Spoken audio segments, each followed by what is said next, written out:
Hi, have you heard of the term negative equity in property? Or perhaps you have no idea what that means.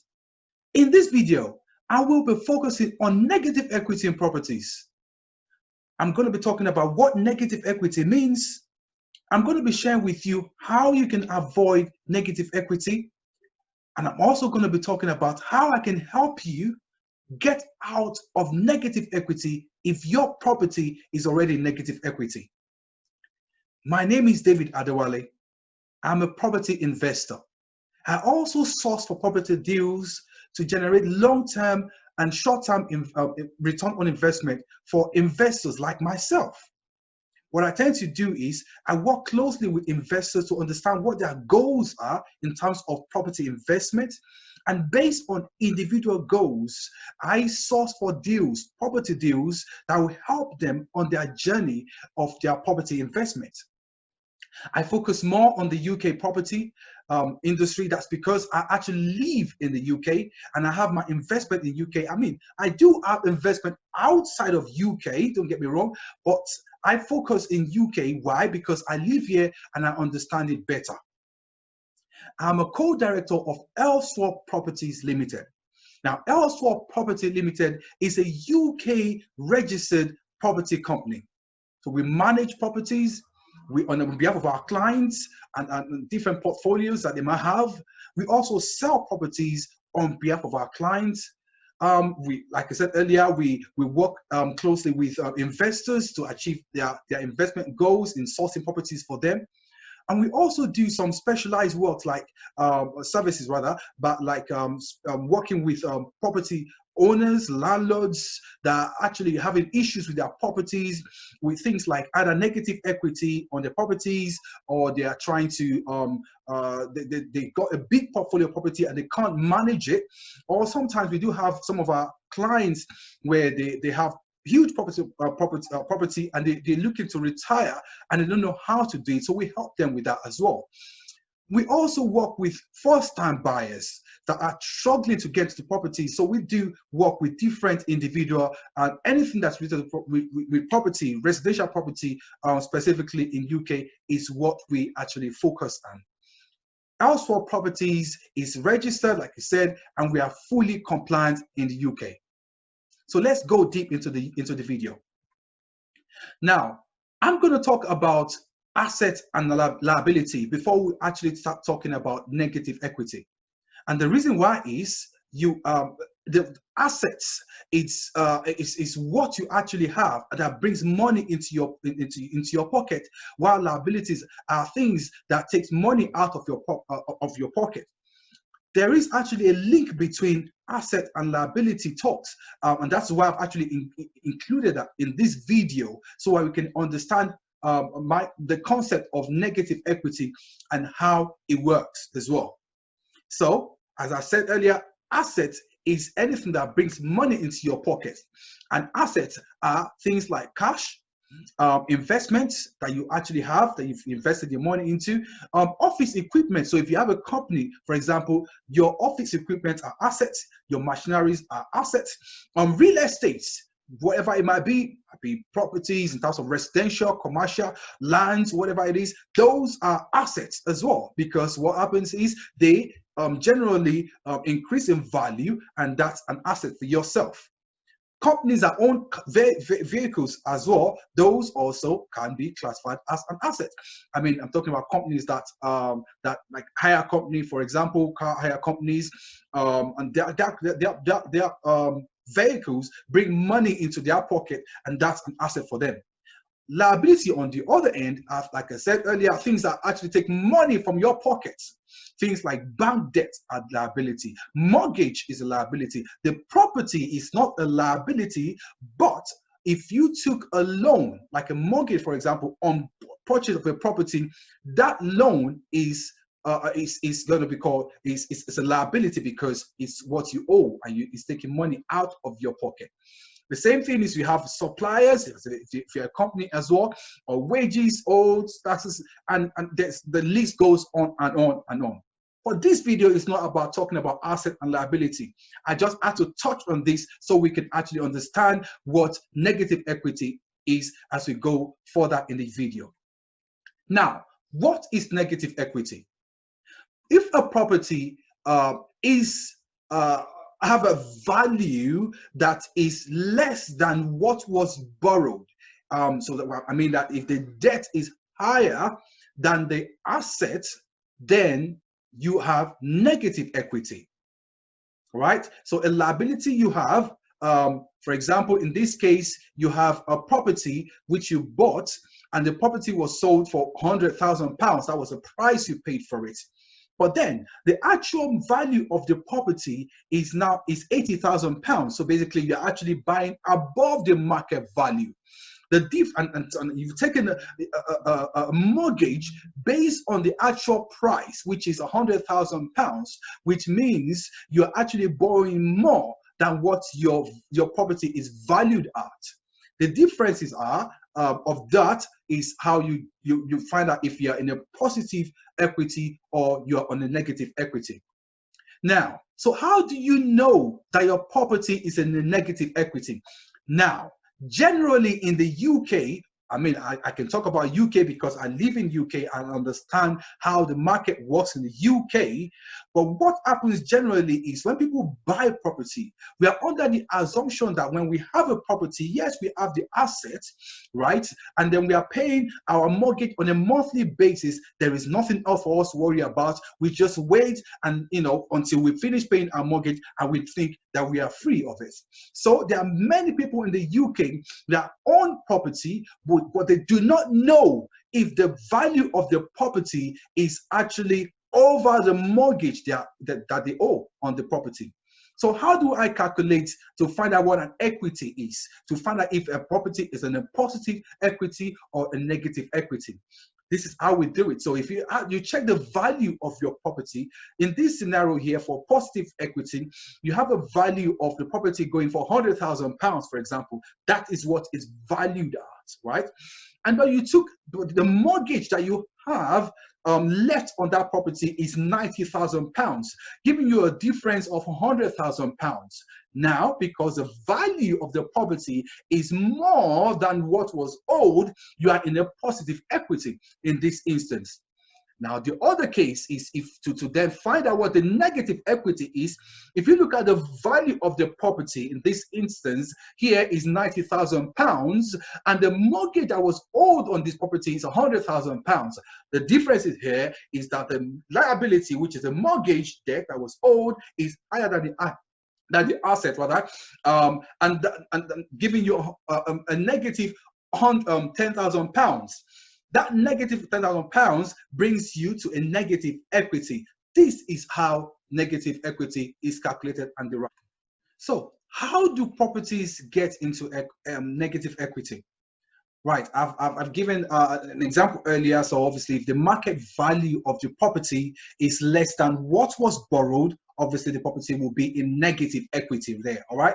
So the next one is off plans. Off plans. The meat of you're buying property in off plans. I've got the best side of the deal. I bought this property which it was worth if once the property is built and is been introduced to the open market, is going to be what, let's assume £100,000. That's what's going to be the price of it. But I'm getting at £80,000, and you feel really good about it. There is nothing bad about off plans, but not all the time when you get off plans, you get a bargain. An example is in development. Actually, I'm going to give this. In development, what happens is the developers do not value the property based on other the prices of properties in that same location. What I'm saying is, so for example, if you're buying a 3-bedroom house, for example, a semi-detached house in whatever location it is, right? In that area, there will be similar property, right, of that same size, of the same square foot, everything in that, or even bigger than that as well. That will be what, less than that. Say, for example, they want £100,000. That's what it is. That's what the standard is for that area. But because this is a new build, what the developers will then do is they will sell that property to you based on the perception and the myth of selling it that we actually have, that we are buying property at the bargain price. It's a very nice property, it's brand new, I don't need to do any work with the property, right? They can sell it to you for 130, 150,000 pounds, and you'll be willing to buy that property. But then what you are buying is, you are buying property that is being overvalued. It is not the same value of similar property in that environment. So when it comes to selling that property, because it has been overvalued, it will be difficult for you to get the asking price that you desire on that property. Okay, because when you, and that's example, for example, if the average price of property in the area is 100k, and then you bought it for 150,000 pounds, you would have taken a mortgage 150,000 pounds mortgage property value. That's what you're going to be taking your mortgage on, right? Okay, so what then happens is when you want to sell the property, you want to sell it so that you can cover your mortgage costs, right? Let's now assume the property, you bought it for 150,000 pounds and the mortgage on it is 130,000 pounds, for example, okay? 130,000 pounds or 120,000, let's just say 120,000 pounds, okay? That's what you bought the mortgage you have on the property, right? The value of the properties in that area is 100,000 pounds, but you have a mortgage of 120,000 pounds. You're already in negative equity there. You can't get someone to pay 120,000 pounds so that you can cover your debt and pay off. But obviously, you then stuck with this property. Okay, that's one way properties get into negative equity. Another way is when we take a loan on the properties. Now, how do we take a loan off our properties? One common way, which is popular, is when we are remortgaging, when the property values actually increase, is more than what we bought the property, and then we have equity in that property, okay? And then based on that equity, you can borrow some money against that equity that you have in that property, okay? And what happens is usually there's nothing bad in you actually borrowing from your equity, as long as you use it for the right purpose. But everyone could have different reasons why. It could be you could have a family that is sick and you need to raise some funds for something reason. You would have genuine reason for that. You could just be, you want to use it for a party, or you want to use it for whatever it is. You want to pay for wedding, you want to use it for investment, whatever reason. All right, let's now give you the example. Example is, let's assume you bought this property for 100,000 pounds in 2018, okay? And then you took a mortgage of 70,000 pounds off the property, right? So which means you left 30,000 pounds as deposit. So that's your equity that you have, all right?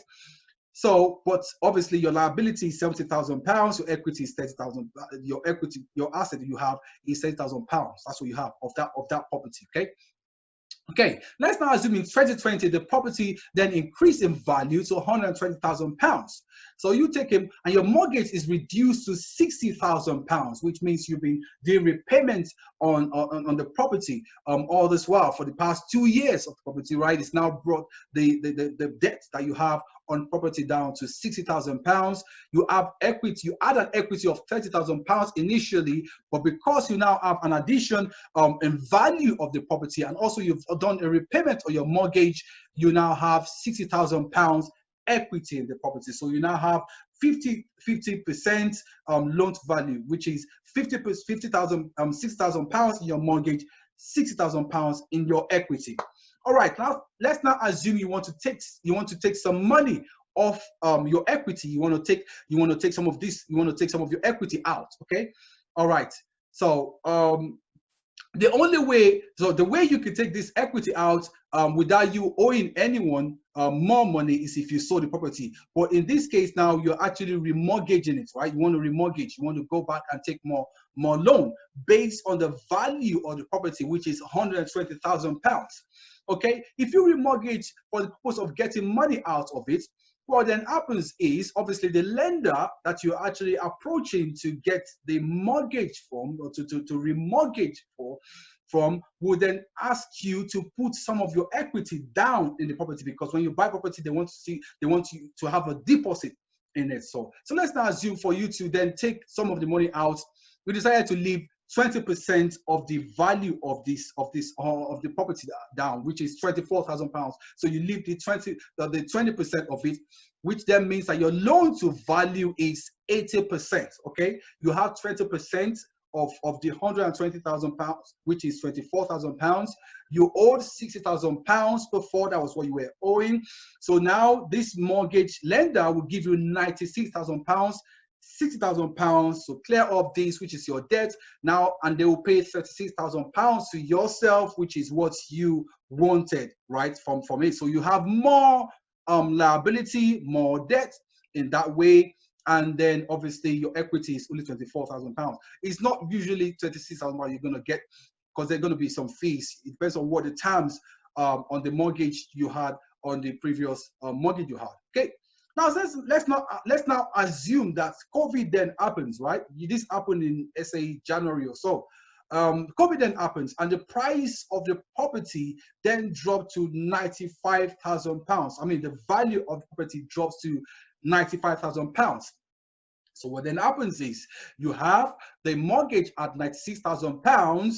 The value of the property now is £95,000. Your mortgage is £96,000. You have a negative equity of £1,000. This is not a bad scenario. At least £1,000 you can easily find out this scenario. It could be worse than this as well. You never know what happens, especially in 2008. People were caught up in that, which is the next point I'm going to put out right here.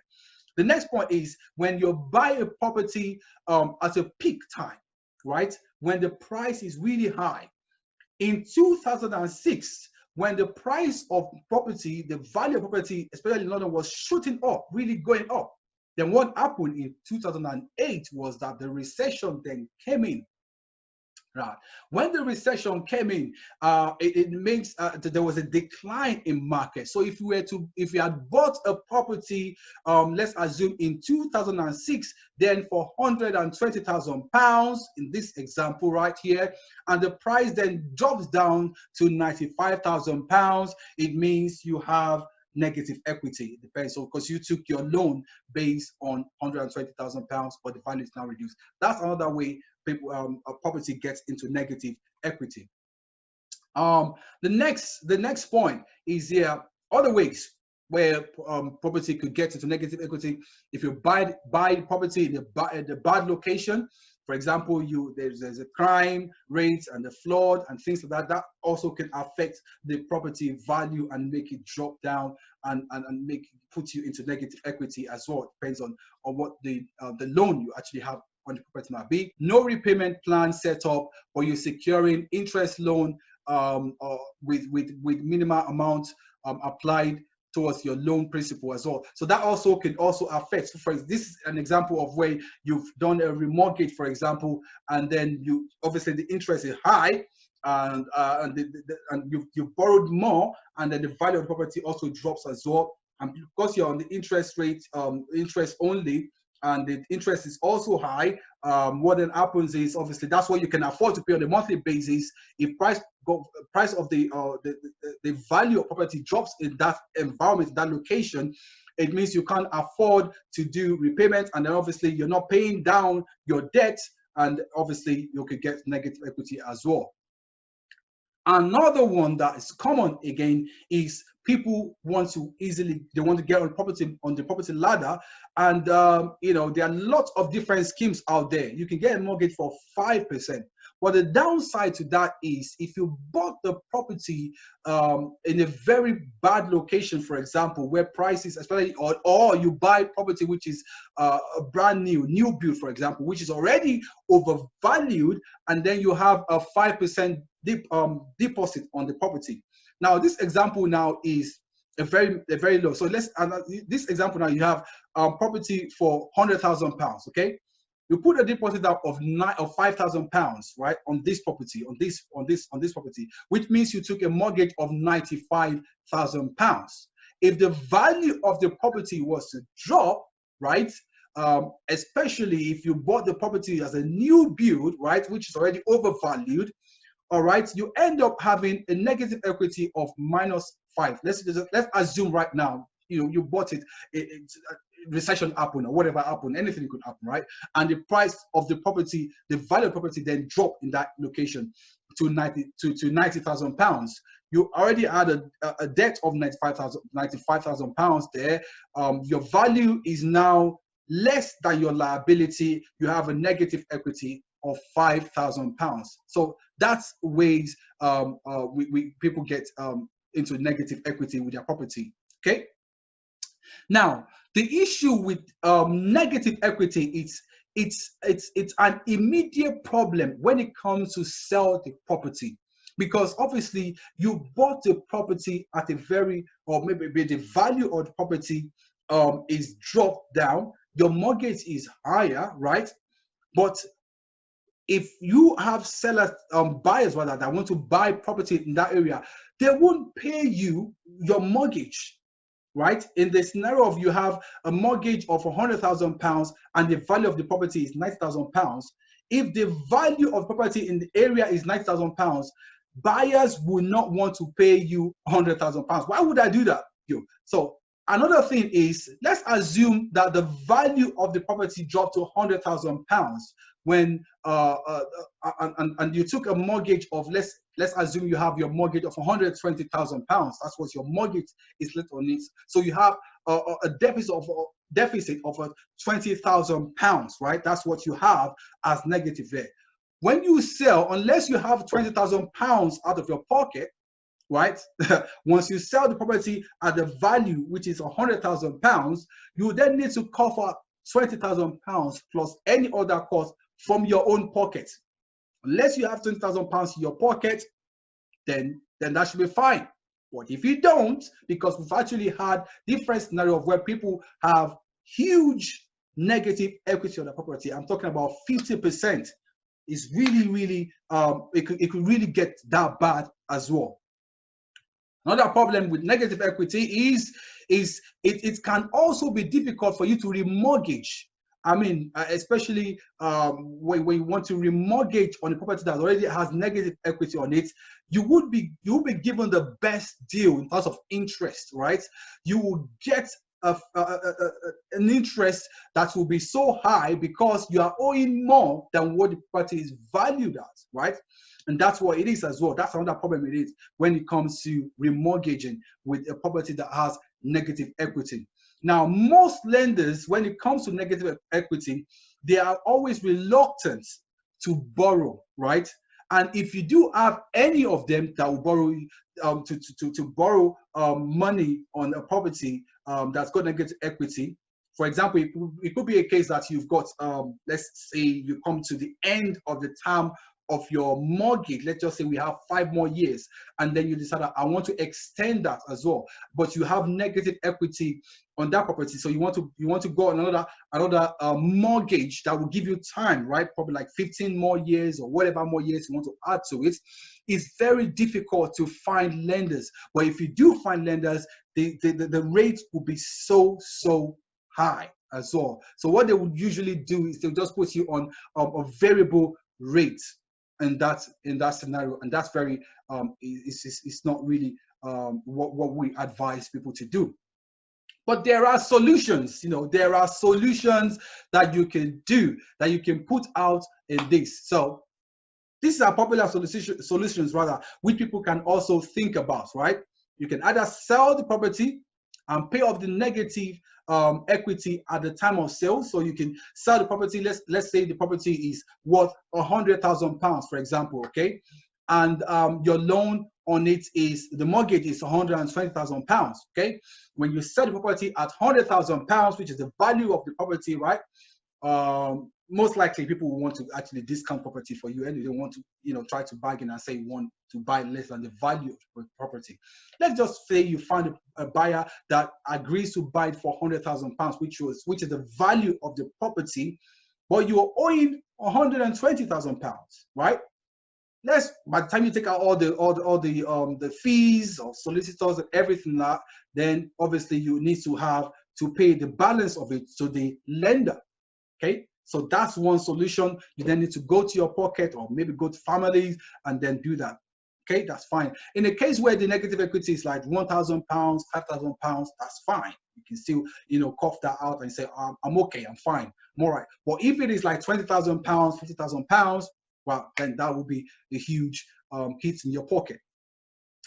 Another solution to negative equity is if you can find out on time, right? I'm talking about before the time of your property, your mortgage has actually elapsed, right? If you find it on time, you can approach the lender and start making repayments. You make overpayments, right? Let's for example, you're paying £600 per month.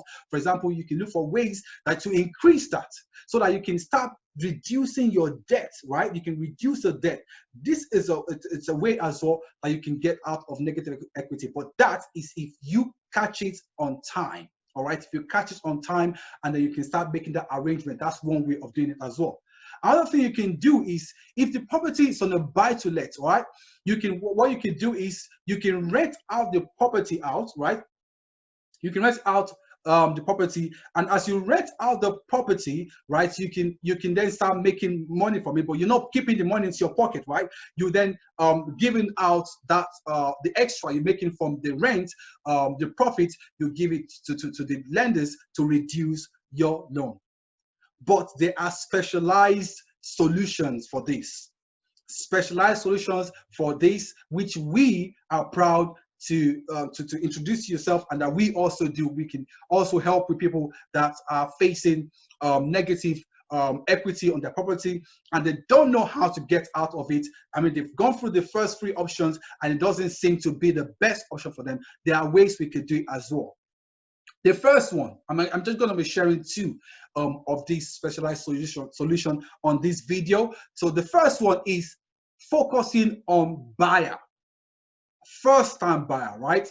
First-time buyer, and then we do what we call rent-to-rent or seller finance, right? Seller finance. What that means is you can work with us, or we find first-time buyers, right? We find first-time buyers who want to get on the property ladder, right? And they are struggling because they do not have enough deposit to get on the property ladder. All right, I could either be they don't have enough deposit.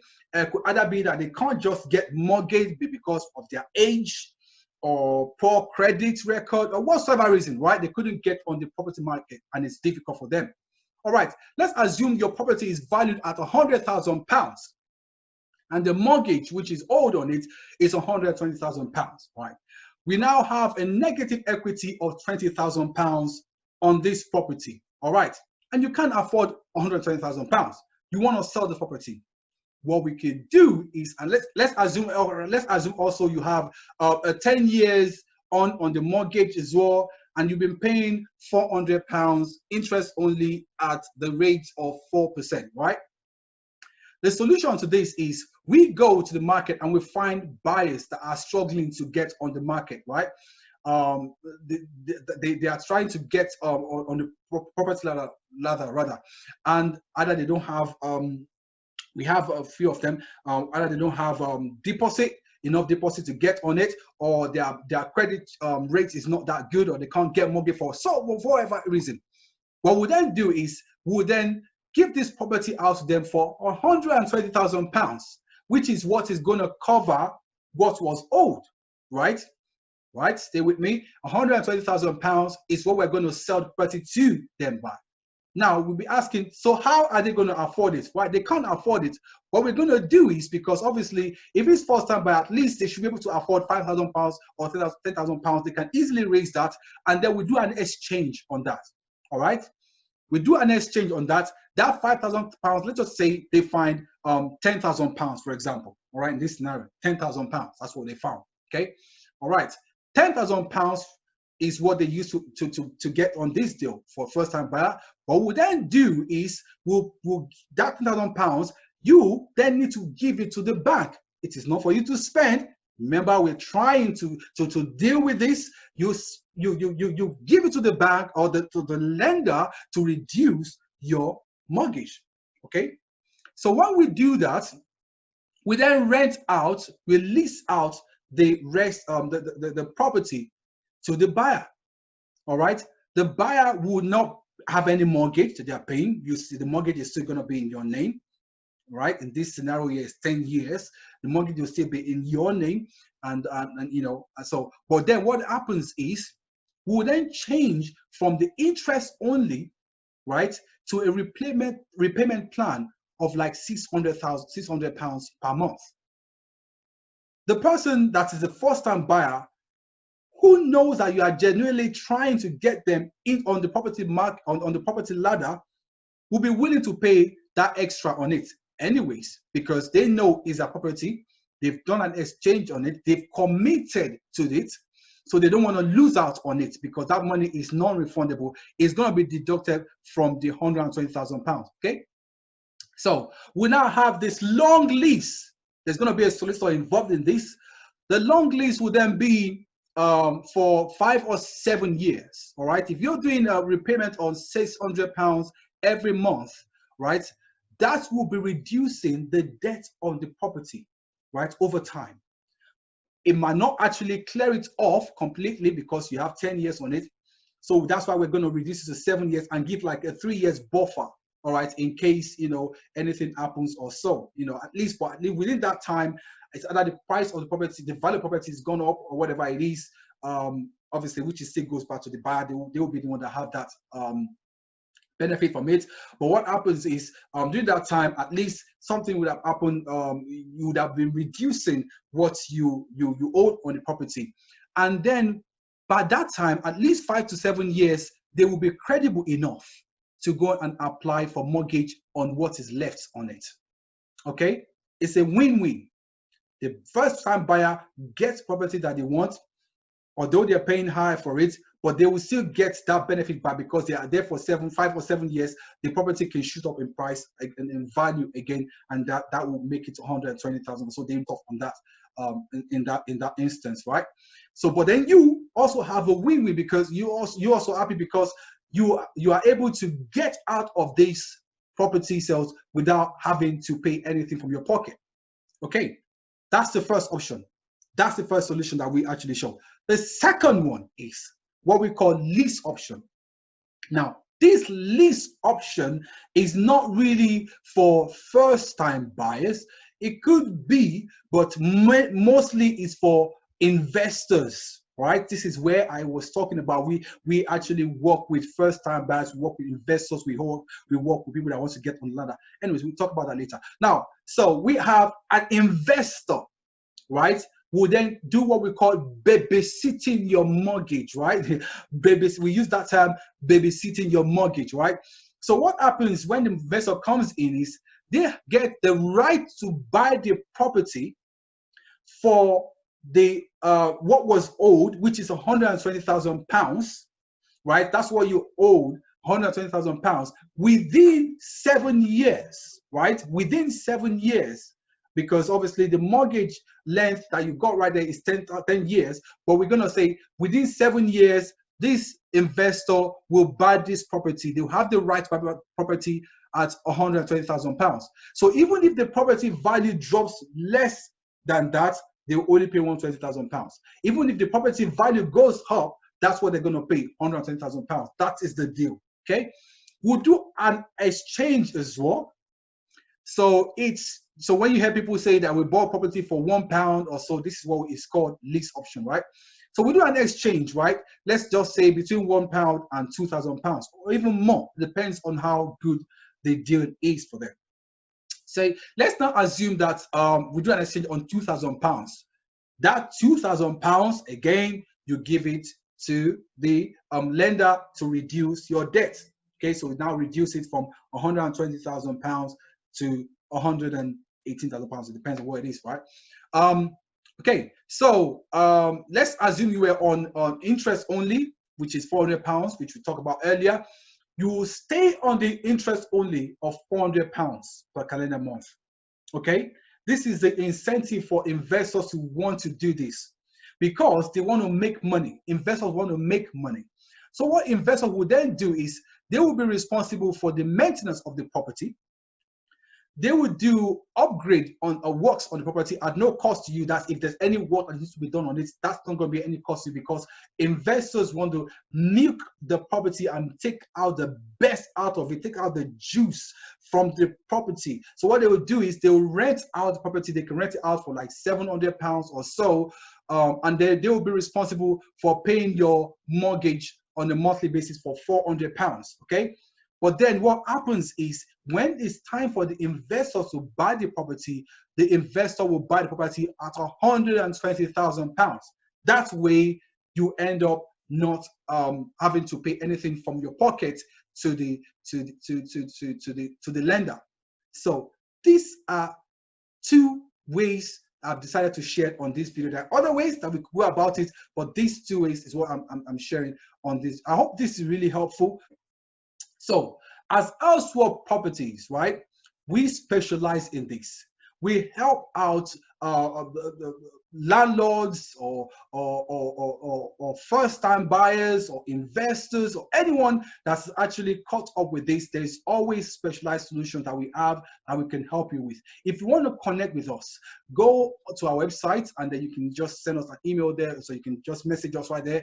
On our website is www.elswapproperties.co.uk. That's elswapproperties.co.uk.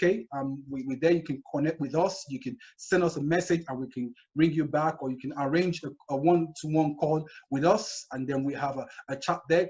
We're also on Facebook. So if you search Elswap Properties Ltd, Elswap Properties Ltd, we are on Facebook as well. We have our Facebook page there. You'll see different things we share there as well. You can connect with us on Facebook, and we're also on LinkedIn as well. So if you're LinkedIn fan, you go on LinkedIn. We're on Elswap Properties. Just search Elswap Properties. You see us there. You can ask any questions. You can connect with us there, and then we reach out to you. I hope this video is really helpful to you. If you have any questions, please do go on our website, message us, and then we get back to you. Thank you very much. God bless.